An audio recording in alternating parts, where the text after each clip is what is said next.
लेकिन सर मैं देख रहा हूं, आपने कहा कि आस्था के विषय पर वोट नहीं ले सकते।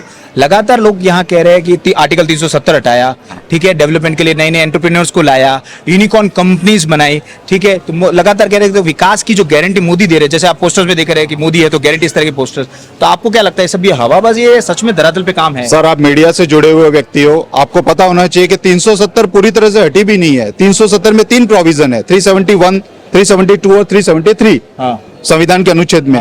तो इन्होंने तो 371 को हटाया, 372 और 373 को तो हटाया भी नहीं है। तो आप कैसे कह सकते हो कि हमने 370 पूरी तरह से हटा दी है? जहां पर विधानसभा का वहां के लोकल क्षेत्र का विधानसभा का जो इंटरफेरेंस था उसको उन्होंने हटा दिया, और जहां राष्ट्रपति अनुच्छेद लागू कर सकते हैं उस प्रोविजन को तो उन्होंने नहीं हटाया 370 में। लगातार अमित शाह इस बात पे कह रहे हैं कि जैसे जैसे वहां के हालात नॉर्मल होंगे हम वापस वहां पर चुनाव कराएंगे, एवं यूटी बनाने के बाद और भी ज्यादा विकास और टूरिज्म बढ़ा है, क्योंकि फैक्टर्स पे बात, डेटा पे बात होती है। अगर अब उसके बाद देखा जाए तो जम्मू कश्मीर में टूरिज्म की रेशियो बढ़ी है, तो उसको लेकर लगातार बीजेपी कह रही है कि हमने टूरिज्म को बेहतर किया है, जम्मू कश्मीर के अलगाववाद को कम किया है। ऐसा है सर? ऐसा है, मेरी बात सुनिए। हाँ सर। अभी तो 370 हटने के बाद अभी नॉर्मल वातावरण ऐसा ये बता रहे हैं। अभी भी कई कश्मीरी पंडित है जो प्रताड़ित हो रहे हैं, कईयों के ऊपर गोलियां चली है। तो 370 हटने के बाद भी ये घटनाएं क्यों घटित हो रही है? आप अखबार में पढ़ते हो, आप मीडिया वाले हो, आप कहीं नेशनलाइज पेपर के अंदर मैं पढ़ता हूं कि इस बार किसी गवर्नमेंट अधिकारी को गोली मार दी, कहीं उसको मार दिया। तो अभी भी 370 हटने के बाद भी कश्मीरी पंडितों की व्यवस्था तो वो की वही है। आप मुझे ये बताइए कि टूरिज्म होगा तो वहां तो बड़े बड़े इंडस्ट्रियलिस्ट लैंड लेंगे ना। आप मुझे बताइए कि 370 हटने के बाद आम आदमी को जम्मू कश्मीर में क्या फायदा मिलेगा?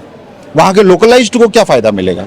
वो इकोनॉमिक क्रिएट होगी ना, टूरिज्म से आएगी तो लोग दुकानें नहीं खुलेगी, नए काम चालू होंगे, बोटिंग्स पर होंगे, नए शिकारा बनेंगे वहाँ, नए नए जो अभी कई क्रिकेट बैट्स बनने शुरू हुए, बहुत सारे नए लोगों ने वहाँ शुरू कर रहे हैं। उनका कहना है कि अलगाववाद के कम होने के बाद से अब हम वहाँ पर स्टेबलाइज माहौल मिल रहा है, तो हम बेहतर काम कर पा रहे हैं। सर एक बात बताइए, टूरिज्म तो पहले भी वहाँ था, लोग ऐसे कैसे घूमने जा रहे थे, ऐसा तो कुछ हुआ नहीं है कि भाई अचानक 370 हटने के बाद वहाँ पर टूरिज्म ग्राफ बहुत बढ़ गया है कि जो पहले नहीं था। ऐसी कोई व्यवस्था तो हुई नहीं है। और देखो ये सर, ये सिस्टम का पार्ट है। 370 हटी है, अभी वहां पर क्या माहौल बनेंगे, अभी बहुत समय है।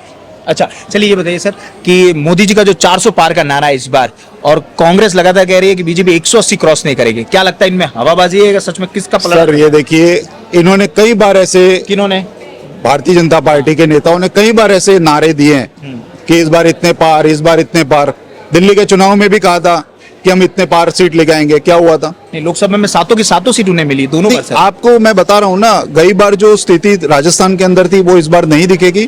कम से कम मुझे ऐसा लग रहा है कि वहां तक भारतीय जनता पार्टी 17 से 18 सीटों के ऊपर सिमट जाएगी राजस्थान में। 25 से 25 का नारा तो इनका पूरा होने का मुझे संभावना लगती ही नहीं है। अच्छा, किन वजह से नहीं लगी? असेंबली क्लियर किया? मैं आपको बता रहा हूँ सर कि देखिए, इन्होंने सत्ता में आने के बाद ऐसे ऐसे डिसीजन लिए हैं जिससे आम आदमी को कोई फायदा नहीं हुआ। मुझे ये बताइए सर, इस बार विधानसभा चुनाव के अंदर ये जीत के आए, इन्होंने पेट्रोल डीजल के भाव कम करने को कहा था। अभी बताइए पेट्रोल डीजल के भाव कितने हैं, क्यों कम नहीं कर पाई? ये क्या इनको जनता की नहीं पड़ी? महंगाई किस चरम सीमा के बाहर चली गई है।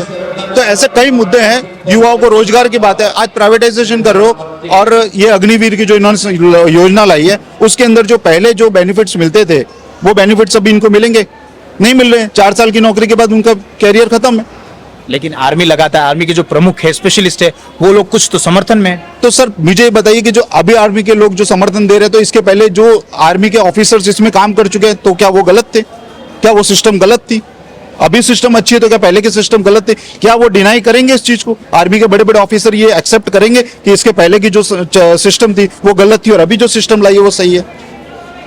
चलिए, लगातार अलग अलग मुद्दे हैं सिरोही के आसपास के लोगों के। कुछ का कहना है कि सेंटर के मुद्दे भावी हो सकते हैं, कुछ का कहना है कि स्थानीय मुद्दों का यहाँ काम चलेगा।